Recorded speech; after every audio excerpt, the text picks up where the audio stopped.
Hey guys, welcome back to Margo Watches Movies. My name is Jake Margo, and tonight I want to be talking about a TV series I just finished watching its very first season called The Studio. This is on Apple TV, and I have to say, Apple TV has had a hell of a run this year.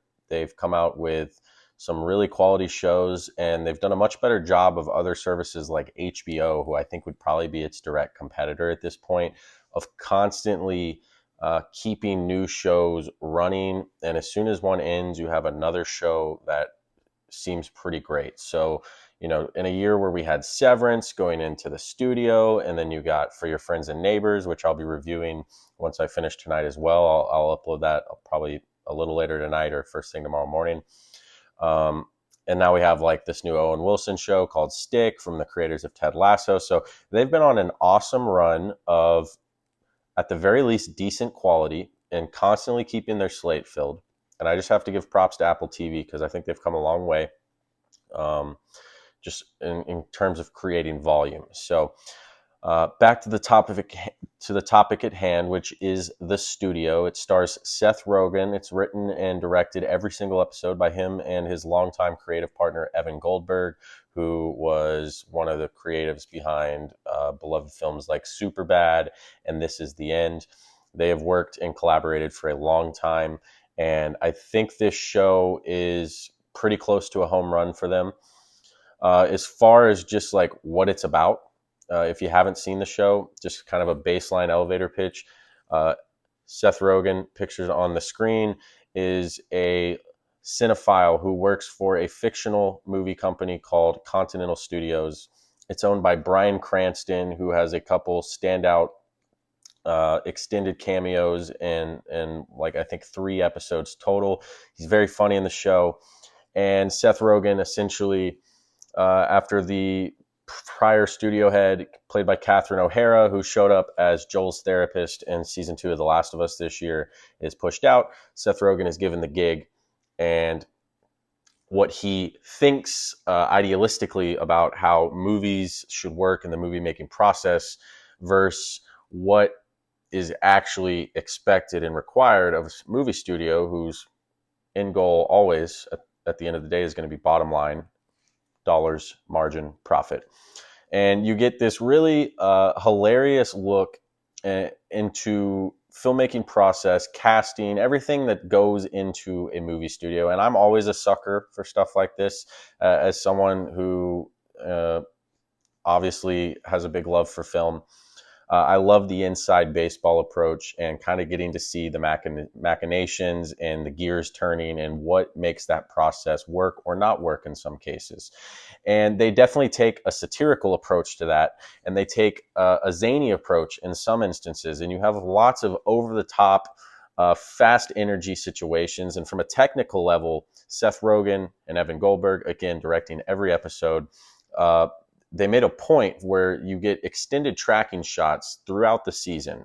Most of these scenes are basically one long shot, and it allows so much energy and chaos to unfurl in these scene by scenes as they unfold, and it just adds so much rhythm to the comedy, to the timing, and overall to like the stakes of what they're trying to display. And I won't say like each episode connects and leads into the next. There's definitely like an episodic feel to it, where you will get one flavor in an episode and the next episode will have something completely different. There's like mini storylines dispersed throughout the series. Really, you have like the first episode connecting to the end. So it's kind of that old school TV style where it's episode of the week kind of deal with a long overarching kind of plot line that they tie together at the end. I think it's a hysterical show.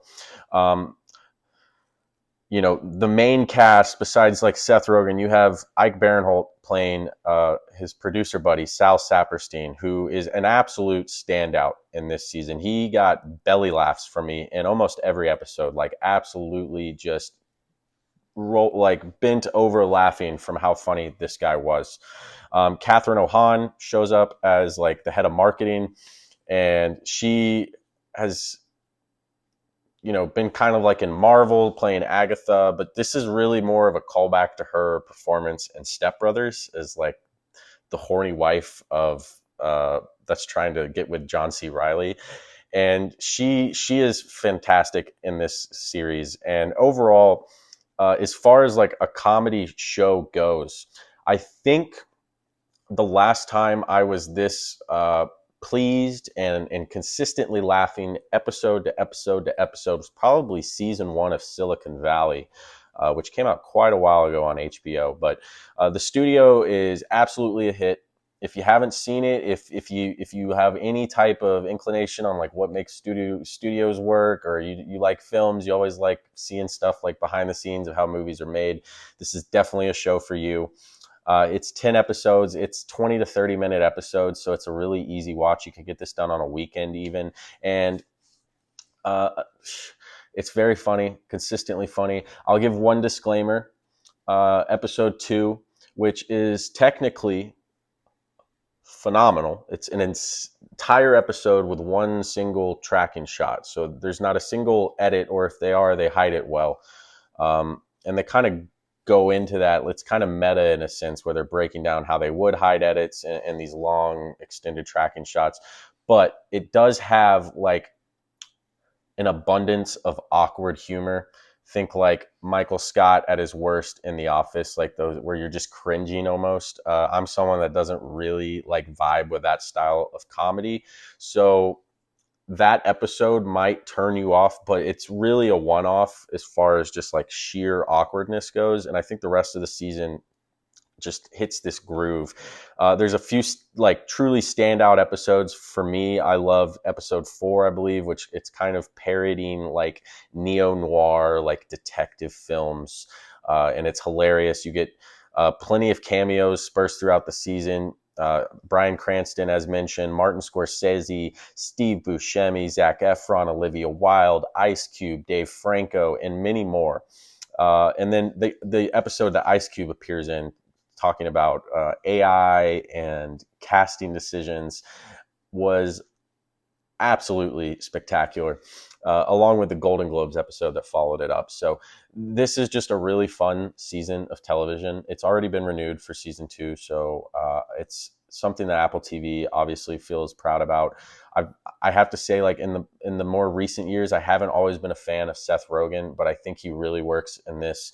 And he's got a great cast of actors and characters around him that's just heightening all the comedy and making everything work. So if you guys haven't seen The Studio, I highly recommend it. I'll give its first season an 8 out of 10. Very, very funny, consistently funny, good laughs in every episode.